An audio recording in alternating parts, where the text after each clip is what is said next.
everybody, welcome back to my channel at Isioma Onanye. Now, as you know, my channel is based off my blog at reflecteveryday.com, where I focus on topics that deal with personal development, women empowerment, mental health, religion, spirituality, and life and culture in Nigeria. So we are in Women's Month, and I'm really excited to share content with you on my blog and here on my channel. So for today, I want to talk about personal development and women in the workforce. Now, a really great book that I read when I was a student in university, and that it's also helping me right now developing my career, is Lean In. Because I was a student, I read Lean In for Graduates by Sheryl Sandberg, and it's a very popular book, so I'm sure you've already heard about it.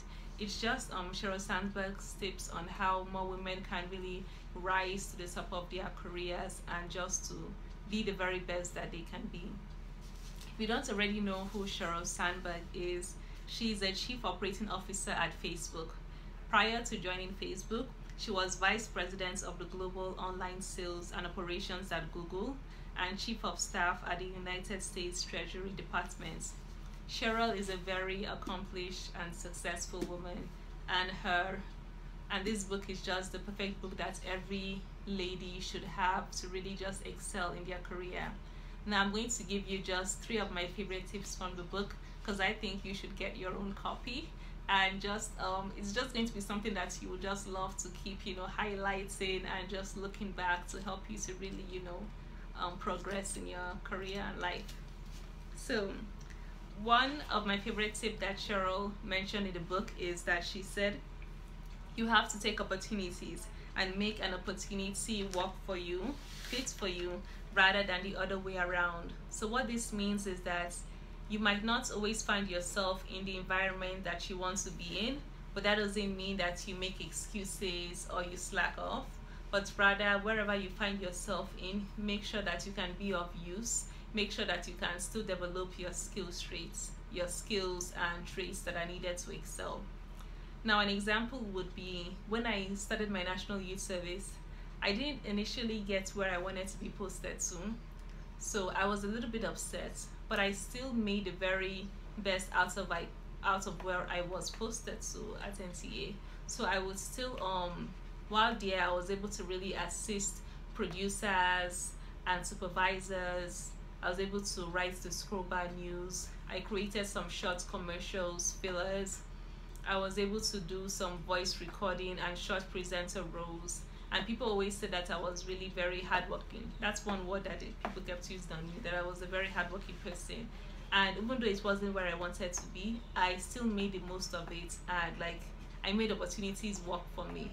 And that's how I always usually try to do, just try to see how I can still be of use and be of help. So don't just make an excuse and say that, okay, this isn't where I want to be, so I won't do anything. Or rather, you have to make the opportunity there for you and develop yourself wherever you find yourself. Now, the second thing that Sheryl mentions that I liked is, she said, but I also know in order to continue to grow and challenge myself, I have to believe in my own abilities. Now, it's a very simple quote, but it's also just very powerful, because at the end of the day, your mindset, your self-worth affects what you're able to do and achieve. So if you tell yourself you can't do something, if you tell yourself you're not capable, you're not going to be willing to try, and you're also going to remain stagnant, because you never get any further than where you already are. Now, a perfect example would be my current role doing as an online news editor or social media officer. I'm used to writing, creating content, posts, that editorial aspect. But when it comes to the technical aspects, that's not always my favorite thing. So sometimes I feel a bit nervous or hesitant. So when I realized I had to handle some technical aspects of the job, I was a little bit nervous and frantic at first. But I told myself that's okay, I'm capable. I can learn it. And I did learn it. I am doing some video editing, cutting, and streaming AIT programs live. So if I had told myself that I couldn't do it, then I wouldn't be able to advance my own skills and capabilities. But I told myself that I'm capable and I can learn it, and I have. And I'm now even interested in learning more technical aspects, because it's a good way to build up my skills as a communications professional.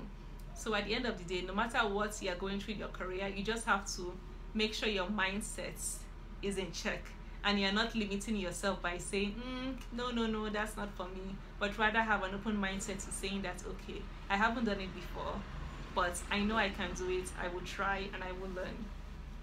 And it really matters. Now, my third favorite tip from Shora's book is, she said, allowing myself to feel upset, even really upset, and then move on. That's something I can do. Now, she references this when it comes to taking criticism, which can be very difficult because it might not make you feel good. But she says that you accept the criticism and you release it. You don't hold on to any anger or negativity. You release it, you move on, get back to business, get back to work.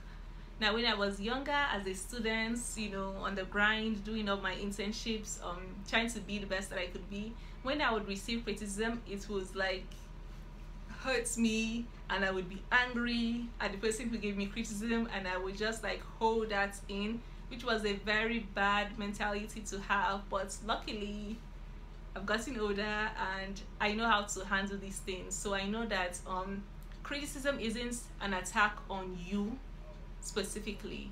Just look at it as somebody's thoughts and feedback. So yes, you can initially feel a bit angry or upset, but you feel it, you accept it, and you let it go. And you also turn it around and see how you can make yourself productive, how you can work better, how you can use it to really better and improve yourself. So that's what I do. And from getting negative criticism, it would help me to build up my skills, my writing skills, my speaking, social media skills. So criticism is not always a bad thing, and I know it hurts. And me, Seth, let's be real, I can be a very emotional person. Not as in I get angry, but I can just be the emotional person that's like, oh God, why? I'll just get really sad and upset. I cry a lot, people. But I've learned that when it comes to the workforce, that you can't just always be getting angry or upset because somebody gave you negative feedback, but just rather accept it and see how you can turn it around to be a better worker, to be a better employee, and improve yourself. So really, ladies, let's just not take criticism as such a terrible thing, but let's use it as a way to up our game and improve on ourselves and our skills. So those are just 3 of my favorite tips from Lean In, and I'm going to allow you to get your own copy, because trust me, it's such a great book for women in the workforce to really just learn how to take initiative and thrive.